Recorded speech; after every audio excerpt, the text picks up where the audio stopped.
계속해서 본문의 마땅하다를 중심으로 말씀을 전하겠습니다. 본문의 내용은 성도가 혀를, 입술을, 말을 다스려야 한다. 혀의 입술에 파수꾼을 세워야 한다를 말합니다. 그게 마땅하다를 말해요. 그걸 욥기의 욥으로 적용을 하겠습니다.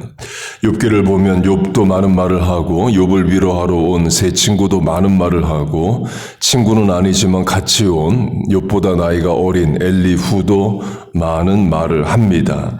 그 중에 욥이 말을 하면서 시작하는 말, 친구들에게 한 시작하는 말이 이겁니다. 욥기 31장 말 대신 욥이 전술한 4명의 사람들과 대화의 처음이 아니라 마지막 말씀이 이겁니다. 31장 밀 대신에 가시나무가 나고 보리 대신에 독보리가 나는 것이 마땅하니라 하고 말이 그치니라. 로 욥이 4명의 사람과 대화하고 마지막에 한 말이 마땅하다 이에요. 그러면 욥이 그들과 대화를 시작한 첫 번째 말은 뭘까요? 자기 생일을 저주하는 겁니다. 욥기 3장 욥이 입을 열어 자기 생일을 저주하니라. 본문에 저주와 마땅하다가 나오는데 욥의 말에도 저주와 마땅하다가 있습니다. 욥이 자기 생일을 저주하는 내용은 태어나지 말았어야 했는데입니다.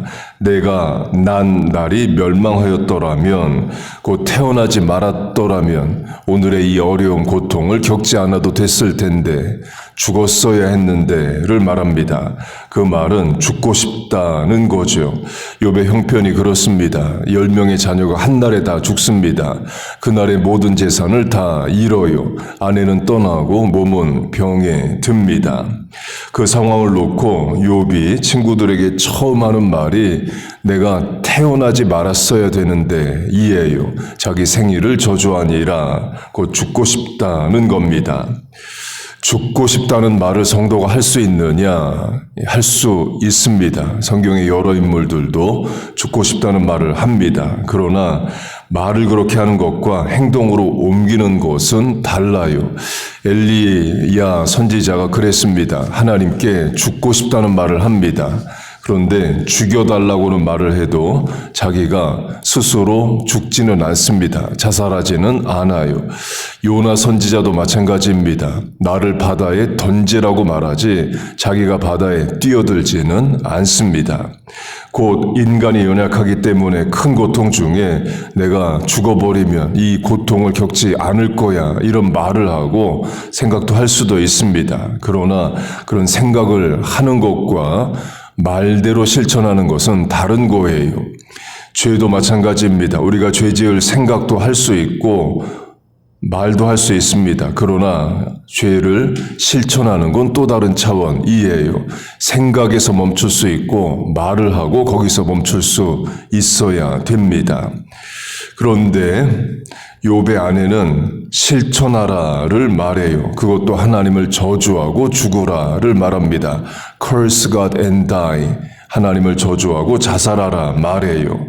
그 장면을 보면 이런 생각이 듭니다. 큰 어려움, 큰 고난은 부부관계도 깨뜨립니다. 어느 정도의 어려움은 부부를 단합하게도 만들지만 큰 어려움은 관계를 깨버리기도 합니다. 그렇게 욥이 3명의 친구와 엘리후와 처음 하는 말이 생일을 저주하는 말인데요. 그런 험한 말을 욥이 해도 하나님을 인식하고 언급합니다. 하나님에게 둘러싸여 길이 아득한 사람에게 어찌하여 빛을 주셨는고로 죽겠다, 죽으면 좋겠다라는 말을 해도 그 말 가운데 하나님을 언급합니다. 전술한 욥의 아내와의 대화에서도 마찬가지이에요. 욥의 아내가 욥에게 이렇게 말합니다. 당신이 그래도 자기의 온전함을 굳게 지키느냐? Curse God and die. 하나님을 저주하고 너는 죽으라. 는 말을 들어도 욥은 하나님을 언급합니다. 우리가 하나님께 복을 받았은즉 화도 받지 아니하겠느냐 하고 이 모든 일에 욥이 입술로 범죄하지 아니하니라. 부부간의 대화 험한 말 나와도 욥은 입술을 지키고 그리고 하나님을 언급합니다. 본문으로 하면 마땅한 말을 해요. 어려움 가운데서도 입술을 지킵니다. 강조점은 욥이 험한 말을 안 했다가 아닙니다. 생일을 저주합니다. 우리식으로 하면 죽고 싶다는 말을 해요. 그러나 그런 말을 해도 하나님을 인식하며 말을 합니다. 하나님 없는 것처럼 말하지 않습니다. 부인과의 대화에서도 그렇고 4명의 친구와 엘리후와의 대화에서도 그래요. 그게 신앙입니다. 어제 이걸 강조했습니다. 다윗이 시편 109편에서 저주를 합니다. 원수의 연수를 짧게 하시고 그의 자녀는 고아가 되고 그의 아내는 과부가 되며 그의 자녀는 유리구걸하고 빌어먹게 하소서 그의 자손이 끊어지게 하시며 이 말을 사람에게 하면 저주이지만 그 말을 하나님 앞에 와서 하면 기도가 됩니다. 물론 그런 험한 말 자체를 안 하면 좋겠지만 하게 된다 해도 사람 앞에 하는 것은 말을 다스려야 되고 하나님 앞에 와서 하게 되면 그게 기도가 돼요. 욥도 마찬가지입니다. 자기 생일을 저주하지만 험한 말을 하지만 하나님께 기도합니다. 욥기 13장 오직 내게 이 2가지 일을 행하지 마옵소서 그리하시면 내가 주의 얼굴을 피하여 숨지 아니하오리니 하나님 앞에 하는 말이죠. 친구들과의 대화 가운데 갑자기 욥이 기도도 합니다. 곧 하나님을 인식하고 대화를 해요.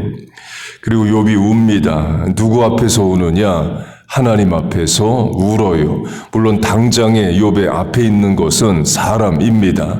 그러나 그들 앞에서 울어도 욥의 마음은 사람 앞에 우는 게 아니라 하나님을 향해서 웁니다.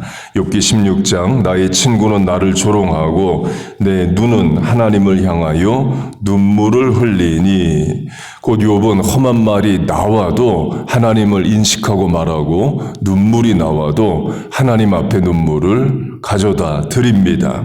그리고 욥기를 대표하는 유명한 고백이 나옵니다. 내가 가는 길을 그가 아시나니 그가 나를 단련하신 후에 내가 정금같이 되어 나오리이다. 지금 당하는 고난을 하나님의 연단, 재련, 훈련으로 해석을 하겠다는 거죠. 삶을 신앙적으로 해석하려고 노력합니다. 이해는 안 돼도 믿음은 잃어버리지 않기 위해서 몸부림쳐요. 그리고 그 말씀 다음 절이 이겁니다. 내가 그의 입술의 명령을 어기지 아니하고 정한 음식보다 그의 입의 말씀을 귀히 여겼도다. 어려움 가운데서도 하나님의 명령을 지키고 하나님의 말씀을 귀하게 여겼다. 세상의 좋은 음식보다 하나님의 말씀이 더 귀하다고 말합니다. 예수님의 말씀으로 하면 사람이 떡으로만 사는 것이 아니요 하나님의 입에서 나오는 모든 말씀으로 사는 것이다 와 연결이 되죠. 본문의 입술에 파수꾼을 세우라 와도 연결이 됩니다. 그렇게 욥이 큰 어려움 가운데서도 입술을 지킵니다. 울어도 하나님 앞에 나와 울어요. 사람과 대화 중에도 기도를 합니다. 우리 식으로 하면 눈 뜨고서라도 운전하면서라도 자식과 대화 중에라도 속으로라도 하나님의 지혜와 도우심을 구하는 기도를 합니다. 그게 신앙입니다. 그게 어려움을 넘는 길이에요. 우리 어려울 때 어려운 일 해야 됩니다. 어려울수록 하나님 앞에 한 걸음 더 가까이 나가고 나를 도우실 하나님을 소망하고 믿음의 말, 생명의 말을 하는 거예요. 그렇게 입술을 지킴으로 우리의 믿음도 삶도 지켜나가시는 우리 모두 되시기를 주의 이름으로 축복하고 축원합니다. 아멘. 기도하겠습니다. 하나님 아버지, 우리의 삶 가운데 함께하여 주시옵소서.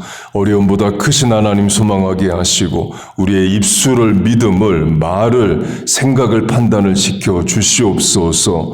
욥의 신앙을 본받아 우리도 살겠습니다. 하나님 욕과 같은 믿음의 고백과 기도와 눈물과 간구가 있게 하여 주옵소서. 하나님 이 아침에도 하나님 의지하는 새벽 기도자들 나왔습니다.